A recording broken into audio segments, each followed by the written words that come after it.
ভিতরে একটা মানুষের আকর্ষণে গরম থাকে, 2 নম্বর আল্লাহ রহমত থাকে। তো আল্লাহ তাআলা আপনাকে আমাকে যাচাই বাছাই করে এখানে বসার তৌফিক দান করছেন, সেই জন্য শুকরিয়া আদায় কার করবেন?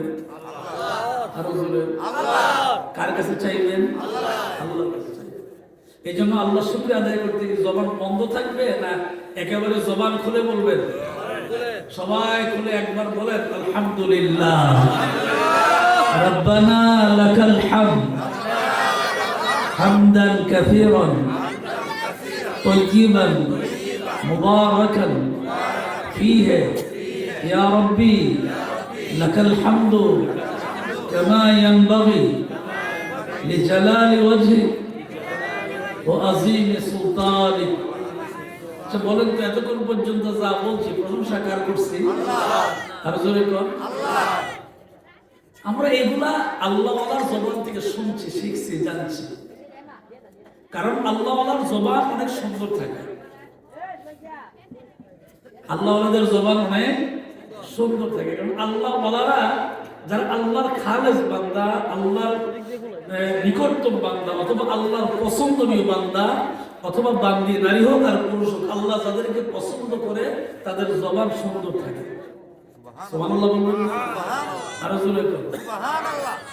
আমার সামনে স্টেজে টেবিলে একটা কোরআন শরীফ আছে। এই 30 পারা কোরআন মাওলানা হাফিজ নূর মোহাম্মদ সাহেবের সিনায় আছে। এই 30 পারা কোরআন প্রত্যেকটা হেফজ মাদ্রাসার ছাত্র যারা শেষ করে তাদের সিনায় আছে। কথা বলো ঠিক কিনা? আপনি ইচ্ছা করলে একটা বাংলা বই পুরা মুখস্থ করতে পারবেন না। একটা বাংলা বই শুরু থেকে শেষ পর্যন্ত পুরা মুখস্থ করতে পারবেন না, খেয়াল থাকবে না। কিন্তু আমার আল্লাহর এত দয়া, এই কালাম আল্লাহর জবানের কালাম, আল্লাহর এত দয়া যে আল্লাহ তাআলা 30 পারা কোরআন 114টা সূরা, আল্লাহ তাআলা 6666 আয়াত আল্লাহ তাআলা তার সিনার ভিতরে জায়গা করে দেন। সুবহানাল্লাহ। এত আস্তে বললে হবে না তো, আর জোরে।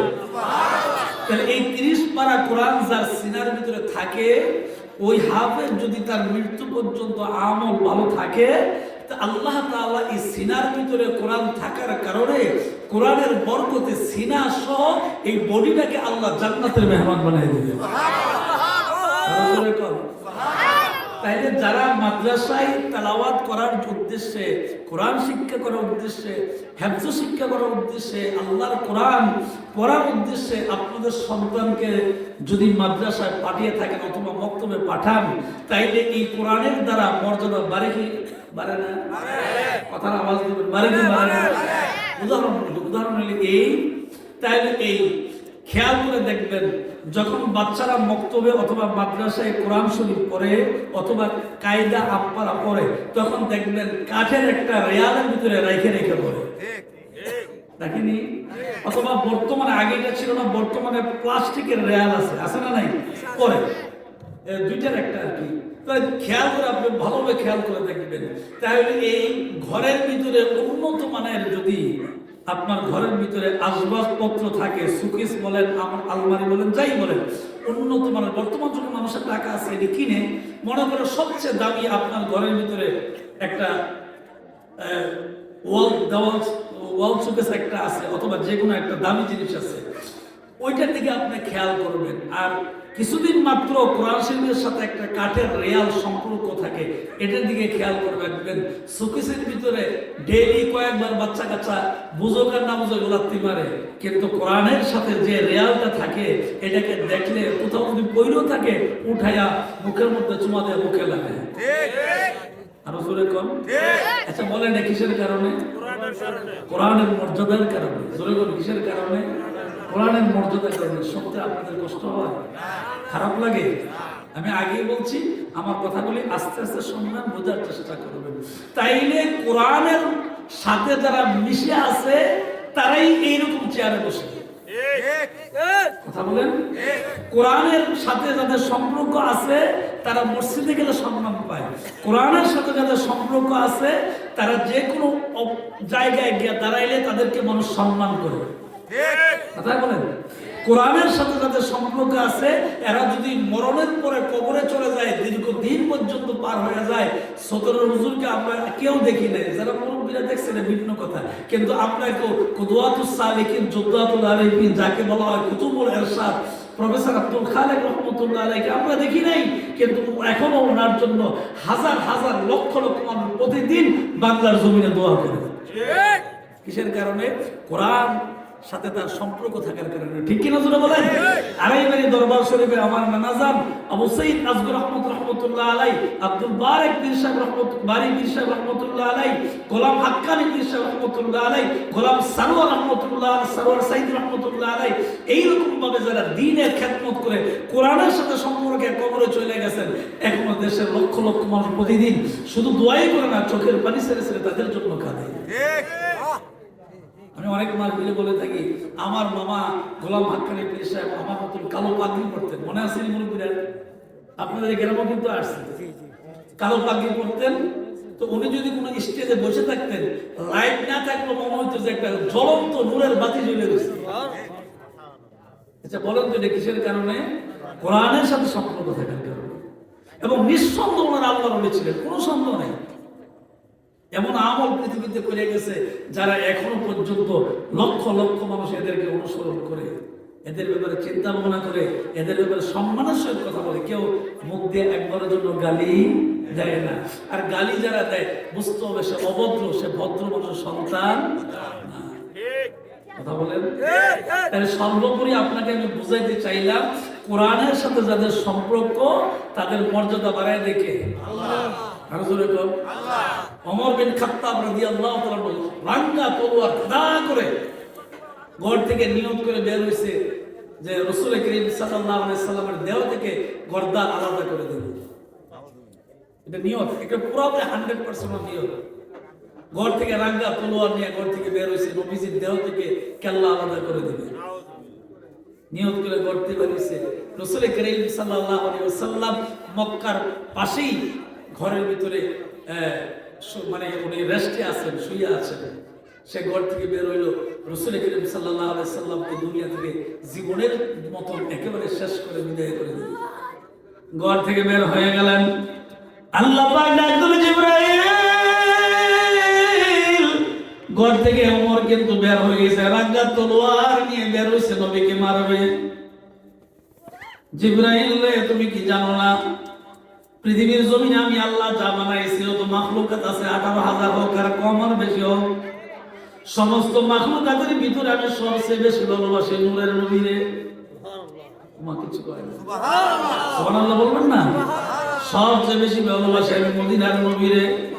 ও জিবরাইল, খাত্তাবের ছেলে ওমর কিন্তু রাঙ্গা তলোয়ার নিয়ে ঘর থেকে বের হয়ে গেছে আমার নবীকে পৃথিবীর জমিন থেকে বিদায় করবে, দুনিয়া থেকে শেষ করে যাবে। জিবরাইল পারবে না, জিবরাইল পারবে না, হায়াতের মালিক হইলাম আমি আল্লাহ। ঠিক কিনা জোরে কর? হায়াতের মালিক কে? আল্লাহ।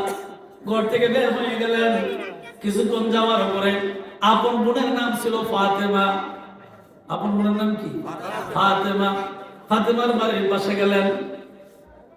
খাত্তাবের ছেলে ওমর রাদিয়াল্লাহু তাআলা যিনি জান্নাতের সার্টিফিকেট পায়া কবরের ভিতরে শুয়ে, শুধু সাধারণ কবর নয়, রওজার ভিতরে নবীজির পাশে শুয়ে রয়েছেন জান্নাতি মানুষ। আল্লাহু আকবার। জান্নাতি মানুষ দুনিয়ায় থাকা অবস্থায় জান্নাতের সার্টিফিকেট পাইছেন।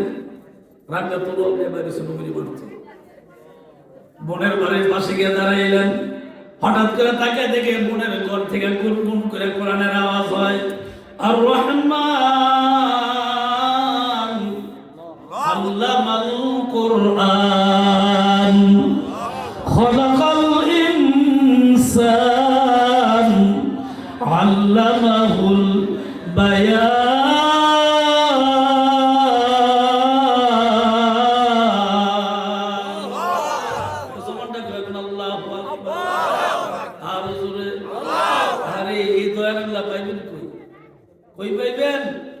জবান বন্ধ হয়ে গেলে আল্লাহ বলে ডাকার আর কোনো সুযোগ নাই। জবান বন্ধ হয়ে গেলে আপাতত বন্ধ হয়ে যায়, আপাতত করার সুযোগ থাকে না।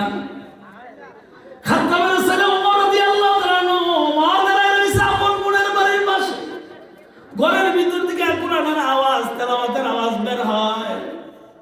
আস্তে করে দরজার পাশে গেলেন, বোনকে ডাকলেন, ফাতেমারে দরজা খোলো। বোন যখন ওমর রাদিয়াল্লাহু তাআলার কানের আওয়াজ শুনছে, জবানের আওয়াজ যখন নিজ কানে শুনছে, ঘরের ভিতরে বোন এবং বোন জামাই থরথর করে কাঁপতে আরম্ভ করছে। আরে ওমর তো আইসা করছে, ভাই তো আইসা করছে, এখন যদি আমাদেরকে জিজ্ঞাসা করে জবাব দেওয়ার মতন কোনো ব্যবস্থা নাই। জবাব কি দিব, দিতে পারবো না, কারণ ভাই তো নবীর নামও শুনতে পারে না, কোরআনের নাম শুনবে দূরের কথা, নবীর নামে তো শুনতে পারে না। তাইলে ভাই যদি জিজ্ঞাসা করে তাহলে কি জবাব দিব? ফাতেমারে দরজা খুল, ও ফাতেমা দরজা খুলো। দরজা খোলার জন্য যখন বললেন, কাঁপতে কাঁপতে কাঁপতে কাঁপতে দরজাটা আস্তে করে খুললেন। দরজা খোলার পরে বোন জামার চেহারার দিকে তাকাইলেন, রাঙ্গা তরোয়ার দিয়া মাথার ডাইন পাশে আস্তে করে আঘাত করলেন। রক্ত মানে একেবারে ছিটকে ছিটকে রক্ত পড়তেছে সবার শরীরে, বেয়ে বেয়ে মাটিতে পড়ে, আবার মানুষের শরীরে পড়ে। ওমর যারা তলোয়ার দিয়ে আঘাত করছে ওমরের শরীরের পরে। এই রক্ত দেখার পরে বোনটা ডাক, দেখো ভাই রে, আগে কথা বলবেন, তারপরে যদি কোনো প্রশ্ন থাকে প্রশ্ন করবেন, এইভাবে মারেন কেন? আপন বোন তো এই যে বুঝায় বলছে, একটু মায়া লাগছে। ফাতেমারে কি প্রশ্ন করো, কি বলো? ফাতেমা তুমি প্রশ্ন করো লাগে, বল লাগে। আমি তো বলবো, উনি না আমার স্বামী, আপনার হয়তো বোনের যেমনই তো আমার স্বামী। আমার স্বামীর সামনে আমাকে সামনে আমার স্বামীকে মারবেন? সত্যিকারের স্ত্রী যারা স্বামীর কোনো কষ্ট করে সহ্য করতে পারে, কথা বলেন, সত্যিকারের স্ত্রী যারা স্বামীর কোনো দুঃখ কষ্ট সহ্য করতে পারে না। ওমর রাদিয়াল্লাহু তাআলা দাঁড়ায় রইলেন, আপন মন ডাক দিয়ে বলে, আপনি আমার সামনে আমার স্বামীকে মারবেন, এটাকে আমি সহ্য করবো নাকি? ভাই আপনি আমার রক্তের ভাই, এটাও সত্য, কিন্তু আমার স্বামীর মর্যাদা আমার কাছে অনেক বেশি, আমার স্বামীর মর্যাদা আমার কাছে অনেক বেশি। আমার নবী বলছেন স্বামীর মর্যাদা এইরকম, আল্লাহ ছাড়া যদি কাউকে সেজদা দেওয়ার হুকুম থাকতো, পৃথিবীর সমস্ত বিবাহিত মহিলাগুলি স্বামীর পায়ে সেজদা দিত।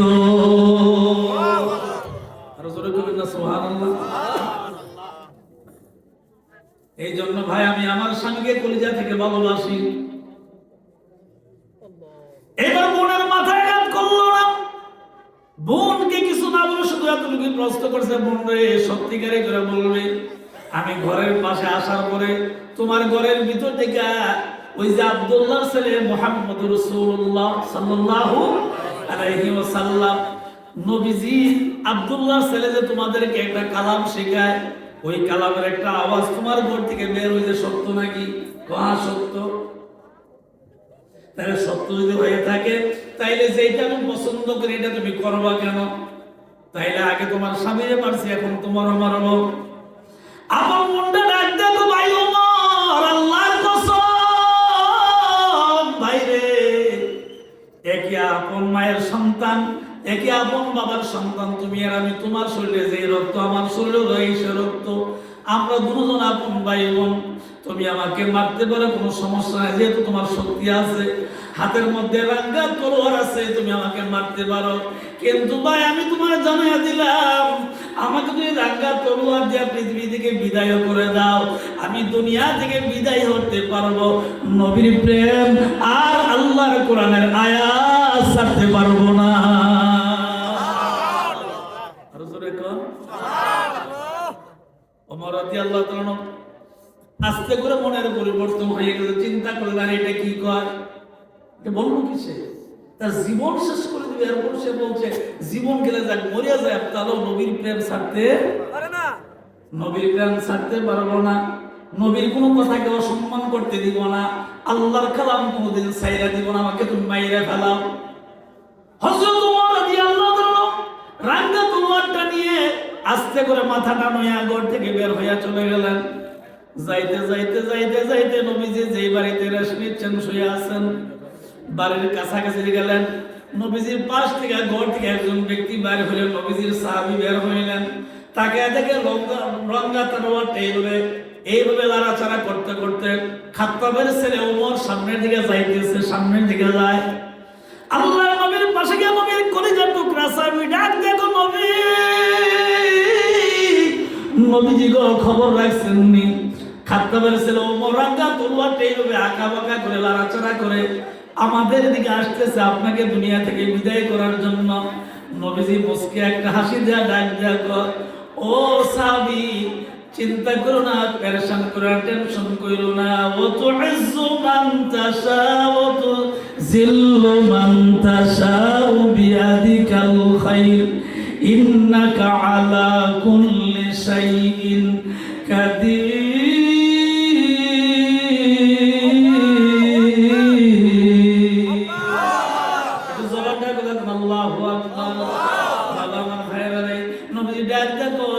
চিন্তা করো না, খাত্তাবের ছেলে ওমর আমাকে মারার জন্য তলোয়ার নিয়ে আমার সামনে আমার নিকট আসতেছে, এইবার লড়াচড়া করে আসতেছে আমাকে মারার জন্য।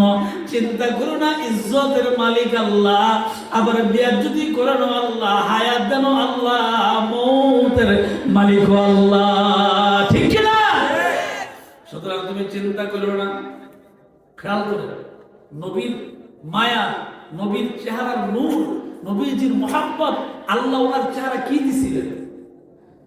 খাত্তাবের ছেলে ওমর, যিনি জান্নাতের সার্টিফিকেট পেয়ে নবীজির রওজার পাশে, নবীজির পাশে শুয়ে রইলেন, রওজার ভিতরে আল্লাহ নবী ঘর থেকে বের হইলেন, রাতটা তলোয়ার টেনে ঘুরাইতে ঘুরাইতে ঘুরাইতে ঘুরাইতে হঠাৎ করে তাকায় দেখে আখেরি পয়গম্বর জাহানের বাদশা ইয়া মুহাম্মদ মুস্তাফা নবী সাল্লাল্লাহু বলেন, ইয়া মুহাম্মদ মুস্তাফা নবী সাল্লাল্লাহু সবাই